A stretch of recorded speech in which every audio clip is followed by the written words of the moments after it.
판다야, 뭐가 그렇게 심각해? 무슨 일 있어? 써니 세자 생일 선물을 못 해준 게 마음에 걸려. 써니 세자가 장터 구경한 게 생일 선물 받은 것보다 더 행복했다고 했잖아. 그건 그렇지만 선물도 해주면 좋지 않을까? 우리를 오래도록 기억할 수 있게. 그러면 다시 전통시장에 가볼까? 그거보다 우리가 직접 선물을 만들어서 주는 게 어때? 오, 그거 좋은 생각이다. 우리 정성도 들어가고 의미 있는 선물이 될 거야. 좋아, 좋아. 뭘 만들어줄까? 예쁘기도 하면서 실용적이기도 하면서 써니 세자의 취향에 맞는 걸로 만들어주자. 그게 어떤 건데? 그건 나도 몰라. 전통 공예품을 만들어주는 게 어때? 공예품? 그게 뭔데? 하자. 뭔지 모르지만 재밌을 것 같아. 뭔지도 모르는데 어떻게 만들어? 아, 그런가? 라피도 전통 공예품이 뭐야? 그건 나도 잘 모르겠어. 응? 너도 몰라? 써니 세자한테 물어보면 되지 않을까? 좋아! 그렇다면 전통 공예품에 대해 알아보러 가보자! 좋아!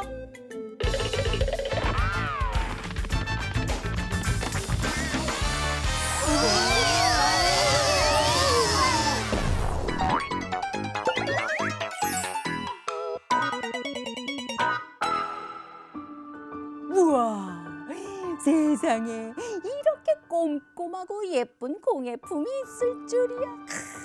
이렇게 만들기 위해서 얼마나 시간을 들이고 정성을 들였을까? 우리 백성들의 솜씨가 대단해요. 예뻐.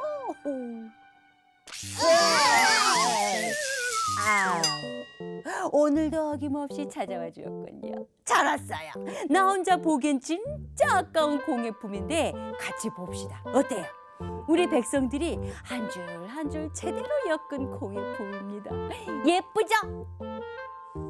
오, 이게 공예품이라는 거군요. 손으로 만든 걸 공예품이라고 하는 거지. 그러면 그냥 만들기라고 생각하면 되는 건가? 글쎄, 그건 나도 잘... 공예품이 뭐지? 궁금해요? 네, 궁금해요. 궁금한 사람 소리 질러! 예! 좋아요. 자, 그러면 오늘은 공예품에 대해서 알아볼까요?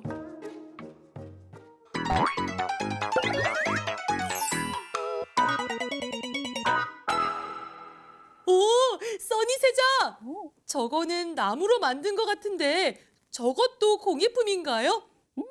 그럼요. 자, 나무로 만들었으니까 목공예품이 되겠습니다. 우리 조상들은요, 이렇게 실생활에서 쉽게 보이는 이 나무를 가지고 생활용품을 만들었다 그거죠. 특히 이 목공예품은 우리나라 공예품의 대표적인 하나의 예로 자리 잡아 있습니다. 그중에 요 장하고 요 농을 한번 보세요. 아주 대표적인 목공예품인데요. 일단 장하고 농을 잘 보면 똑같은데 뭐 차이가 없는데 이렇게 보이죠? 하지만 그렇지 않습니다. 둘 다 옷을 보관하는 가구는 맞아요. 그런데 여기 있는 이 장은 몸체가 하나입니다.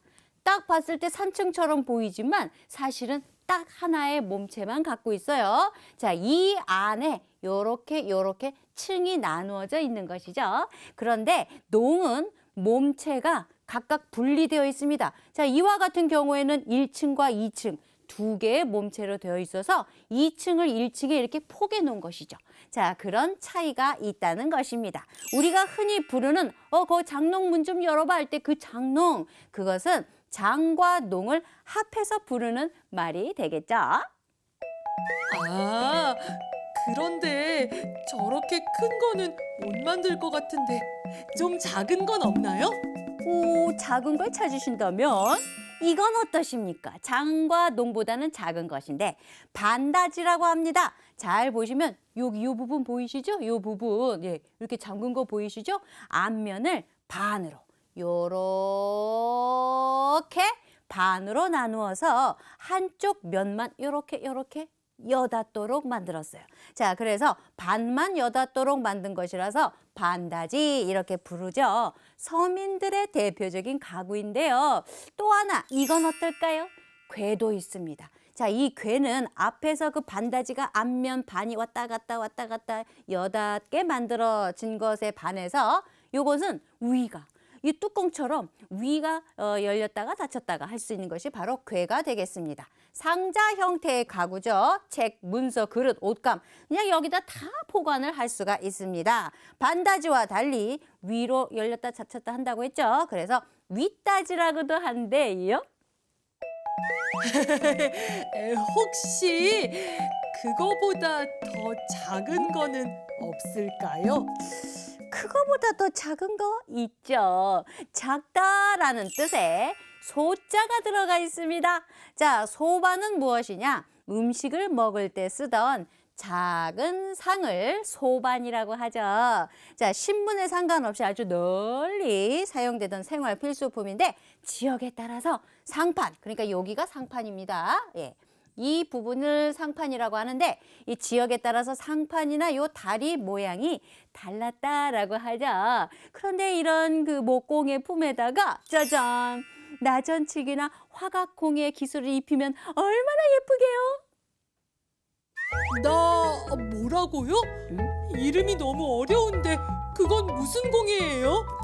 네, 나전칠기라고요. 나전칠기. 자, 나전이라는 것이 뭐냐면 왜 우리 바닷가에 가면 반짝반짝 조개 껍데기에 요 조각이 있잖아요. 그걸 나전 또는 자개 이렇게 불렀답니다.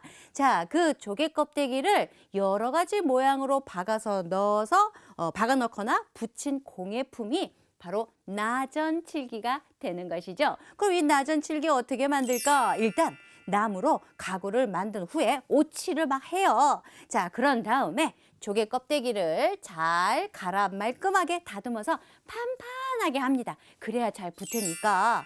자, 그럼 자개가 뭐라고요? 아까 나전, 조개 껍데기라고 했죠.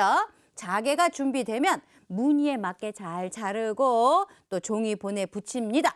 그런 다음에 가구에 눌러서 열심히 눌러서 종이본은 떼어내는 것이죠. 그런 다음에 거기에 오칠을 한 후에 자개 위에 또 칠을 잘 긁어내요. 기름칠을 말끔히 해서 보앙 빛, 즉 광을 내서 마무리하면 되겠습니다. 아휴, 예쁜 만큼 만드는 과정도 엄청나게 힘드네요. 그러면 아까 화각공예? 그건 어떤 거예요? 아까 나전칠기는 조개 껍데기로 만든 것이었죠. 그런데 이 화각공예는요, 와우, 소의 뿔을 가지고 만든 것입니다. 이 소의 뿔을 종이장처럼 얇고 투명하게 만들어서 붙이는 것이죠. 자, 나무 공예품에 그 소의 뿔을 종이장처럼 얇고 투명하게 만들어서 붙여서 장식하는 방법이 바로 화각공예가 되겠는데 그럼 어떻게 만들까? 일단 수소의 뿔을 수컷 소를 말하죠. 수소의 뿔을 푹 삶아요. 그런 다음에 속을 다 빼내고 톱질을 해서 숯불에 잘 구워서 반듯하게 펴니다. 앞면과 뒷면을 잘 고르고 평평하게 깎고요. 자, 얇고 그리고 투명한 각지를 만듭니다. 말 그대로 뿔을 종이장처럼 만들었다 해서 각지죠. 자, 일정한 크기로 잘 자르고요. 뒤집어 붙이니까 반대로 그림을 그린 다음에 이렇게 뒤집어서 붙이니까 반대로 그림 보내놓고 그린 다음에 각지를 올려 먹으로 따라 그린 뒤에 색을 칠하고 마지막 색이 마르면 색칠한 부분이 공예품 표면에 닿도록 뒤집어요. 뒤집어서 붙입니다. 그래서 그림을 반대로 거꾸로 그려라 이 말입니다. 자, 뒤집어 붙이면 만들 수 있다고 합니다. 이 화각 공예품은 말이죠. 굉장히 화려하고 아주 귀한 공예품이 되겠습니다. 화각공예도 엄청나게 만드는 과정이 복잡하고 어렵네요. 맞아.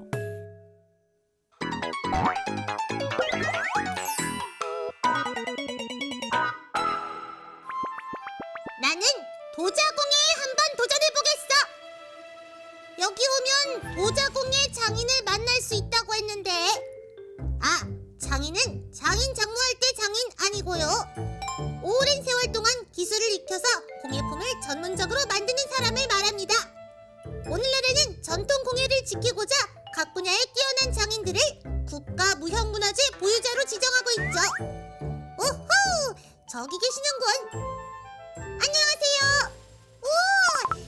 저기 저 도자기처럼 초록빛을 띠고 있는 도자기를 만들고 싶은데요.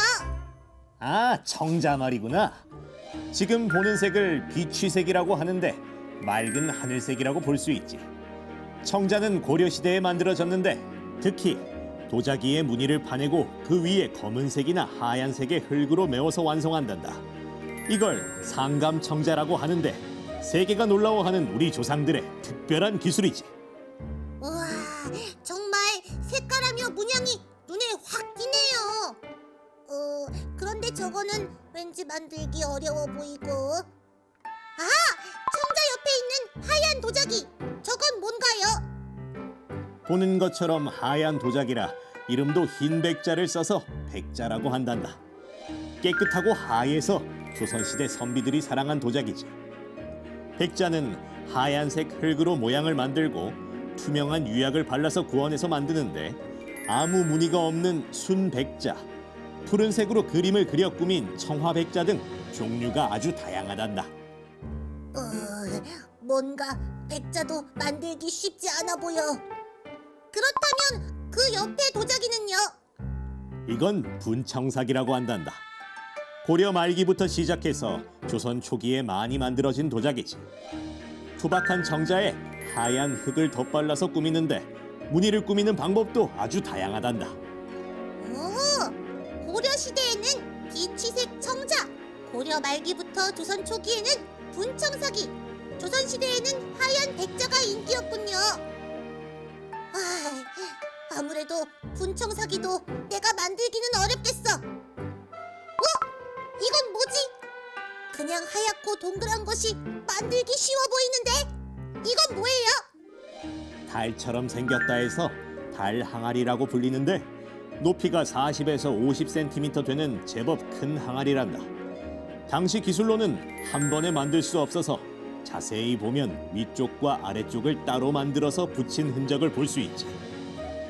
대표적인 조선백자 달 항아리는 동그란 모양이 아니라 한쪽이 일그러져서 삐뚤게 생겨서 독특한 멋이 있는 항아리란다. 아무 무늬가 없어서 만들기 쉬울 줄 알았는데 그것도 아니군요. 아무래도 도자공예는 우리가 만들 자신이 없는데 다른 공예품은 없을까?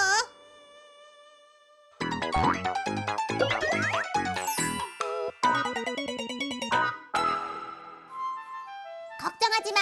나 판다한테 맡기라고. 우리나라 전통 공예 중에 금속 공예라고 있는데 내가 한번 도전해볼게. 우리나라 금속공예는 말이다. 청동기 시대부터 이어져 왔단다. 금, 은 등을 사용해서 만드는 장식품부터 꿀이나 철 등을 이용해서 수저, 그릇, 농사 도구 등등 아주 다양한 물건을 만들어서 사용하고 있지. 오, 그런데 저기 저 엄청나게 큰 종은 뭐예요? 저것도 금속으로 만드는 거예요? 물론이지. 절에서 사람을 모이게 하거나 시각을 알리기 위해 치는 종, 범종이라고 한단다. 우리나라의 범종은 독창적인 아름다움과 함께 울림소리가 웅장하기로 유명하지. 그 중에서도 성덕대왕 신종은 우리나라에서 제일 큰 종으로 에밀레 종이라는 이름으로 더욱 유명하단다. 오, 에밀레종 들어봤어요. 저렇게 큰 것도 금속으로 만들었다니 대단하다. 그 옆에 조금 작은 저건 뭐예요? 엄청 화려한데요? 아, 이건 백제 금동 대향로란다. 향로는 향을 피우는 화로인데 백제 금동 대향로는 보는 것처럼 아주 정교하고 섬세하게 만들어진 조각품이란다. 백제의 공예 기술이 얼마나 뛰어났는지 알 수 있지. 우리나라 금속 공예의 대표적인 작품 중에 하나란다. 눈부셔. 어디서 이렇게 번쩍번쩍 빛이 나는 거지? 아, 신라 금관이란다. 순금 테두리에 순금 장식을 하고 보석을 매달아 만들어서 아주 화려하고 아름답지. 신라의 무덤에서 이 금관 말고도 금팔찌, 금귀고리 등 금으로 만든 유물이 아주 많이 발견됐단다. 오, 신라 시대에는 금을 다루는 기술이 뛰어났나 보네요. 아무래도 이렇게 화려하고 복잡한 건 못 만들 것 같고, 요 작은 거, 요건 어디에 쓰는 거예요? 아, 이건 장, 농, 반다지 등의 문짝에 달아서 문을 여닫을 수 있게 해주는 금속 장식이란다. 다양한 문양으로 가구의 아름다움을 더해주지. 아, 목공예품에 사용되는 거군요. 그럼 이건요? 이건 노쇠로 만든 유기란다. 목그릇이라고 불리기도 하지. 궁궐에 올리는 물품이나 불교용품, 가정에서 사용하는 용품까지 널리 사용된단다. 그중 노쇠에 열을 가해서 녹인 다음에 망치로 두들기고 찬물에 담금질을 해서 유기를 제작하는 방자 유기 기술은 어느 나라에서도 볼 수 없는 특수한 기술이란다. 녹이고 망치로 두드리고 찬물에 담금질까지. 이것도 안 되겠다, 안 되겠어. 판다의 금속공예 도전 취소.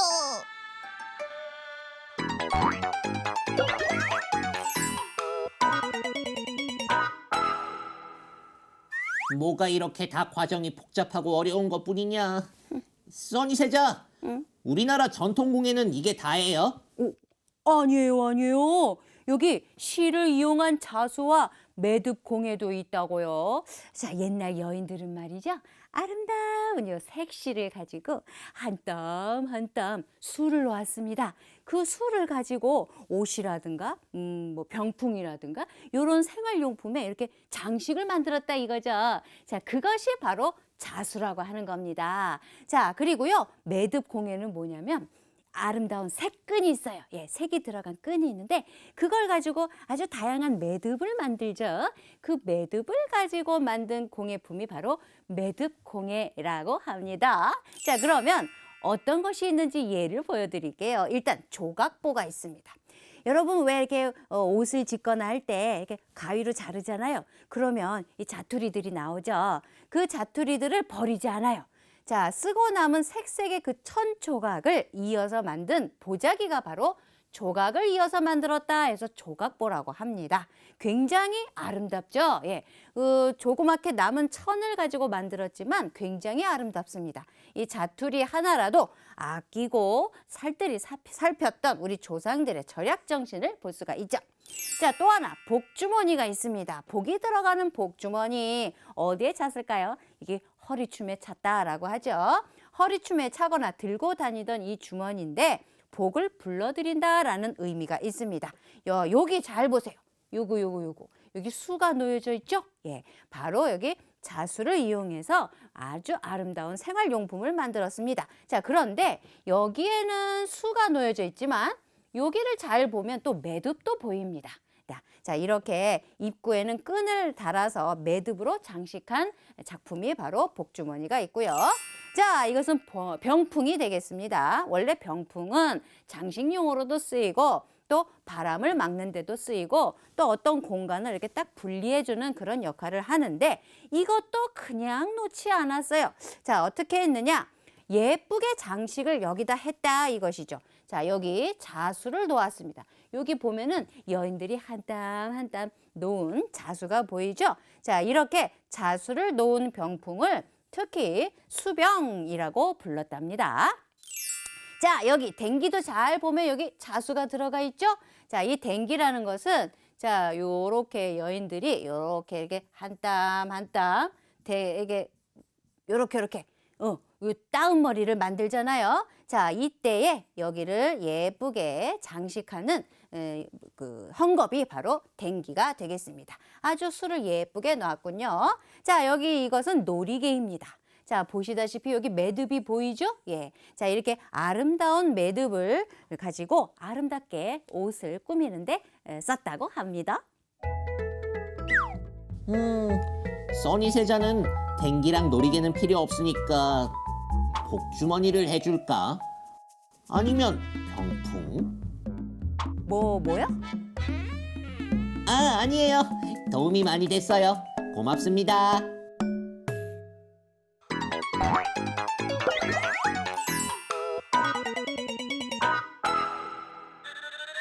기다리고 기다리던 KB의 이건 몰랐지 시간입니다. 우와! 우리나라에는 다양한 전통 공예품이 있다는 거 다들 아셨죠? 그런데 지역별로 유명한 공예품이 있다는 거 아셨나요? 강화에는 화문석이 유명한데요. 화문석이란 하늘살이 풀 중에 하나인 왕고를 이용해서 꽃무늬 등을 수놓은 돗자리를 말한답니다. 강원도 춘천에는 옥으로 만든 옥공예가 유명한데요. 옥은 예로부터 동양에서 귀하게 생각한 보석이랍니다. 노쇠로 만든 그릇, 유리는 안성이 유명하고요. 여름철에 시원한 옷감으로 사용한 삼배. 삼배는 삼의 껍질로 만들어서 질기고 튼튼한 직물인데 안동이 유명하답니다. 남원은 나무로 만든 그릇인 목기가 유명한데 목기는 제사용 그릇으로도 많이 쓰여요. 바닷가인 통영에는 광채나는 자개 조각을 여러 가지 모양으로 박아 넣거나 붙여서 만든 나전칠기 공예가 유명하고요. 바다 건너 제주도에는 풋감 등으로 천을 염색해서 만든 제주 전통옷 가롯이 유명하죠. 담양 하면 죽새공품, 대나무를 재료로 해서 정교하게 만든 물건이 유명하고요. 모시풀 껍질을 이용해서 만든 모시는 서천이 유명하답니다. 와우! 어때요? 우리나라 곳곳에 정말 다양한 공예품이 있죠? 우리나라 조상들의 솜씨에 또 한 번 감탄!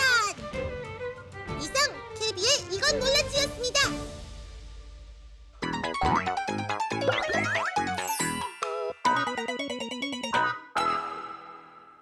그런데 써니세자, 우리나라 전통 공예품을 보면요, 여러 가지 장식을 했잖아요. 그 장식에도 다 뜻이 있는 거예요? 그러면요. 우리 조상들은요, 경첩이라든가 장신구, 옷, 도자기, 심지어 떡사래까지 잘 살고 싶다, 복을 받고 싶다, 이런 소망을 담아서 문양을 만들어서 장식했습니다. 자, 그럼 어떤 문양이 들어가 있을까? 잘 보시면 여기 용이 있습니다.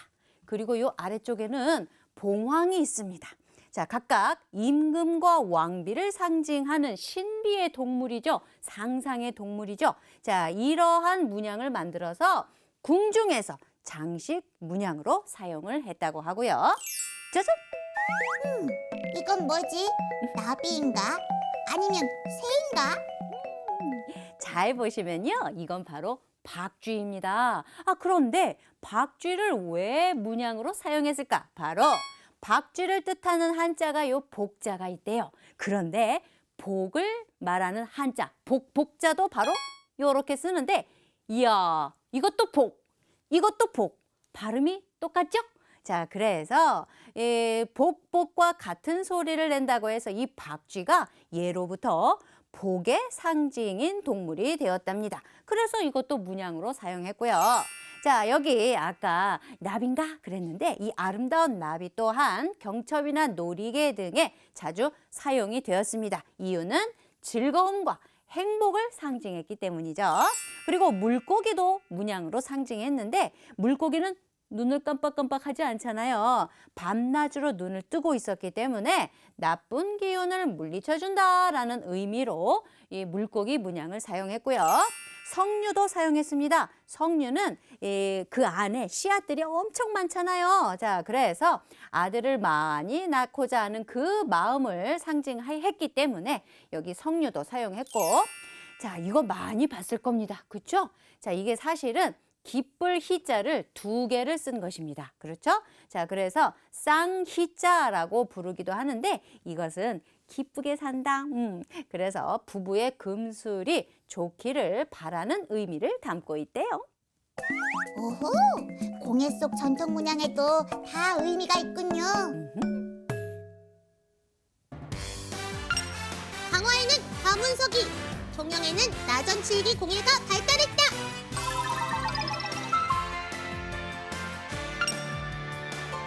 대표적인 조선 백자로 높이가 40에서 50cm 되는 제법 큰 항아리로 자세히 보면 위쪽과 아래쪽을 따로 만들어 붙인 흔적과 한쪽이 일그러진 독특한 멋을 지닌 항아리를 고려청자라 한다.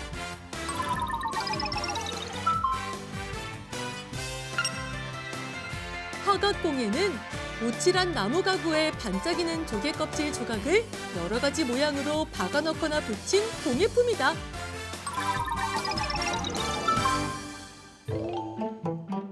아니, 왜 이렇게 기운들이 없어요? 에?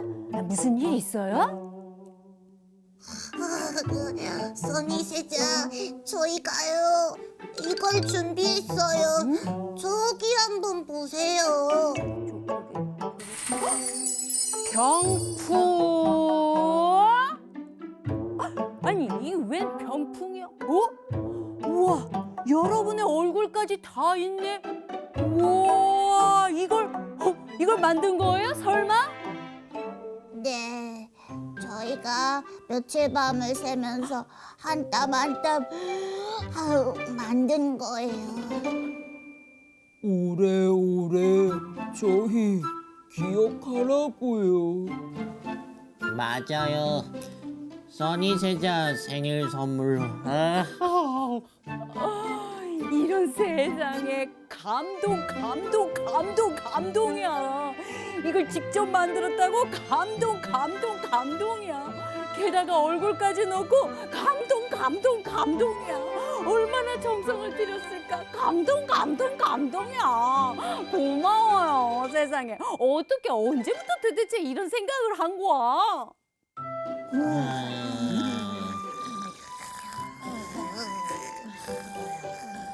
뭐예요? 지금 여러분 자는 거예요? 며칠 밤에 샜다더니 피곤해서 자는 거예요? 아, 감동이야.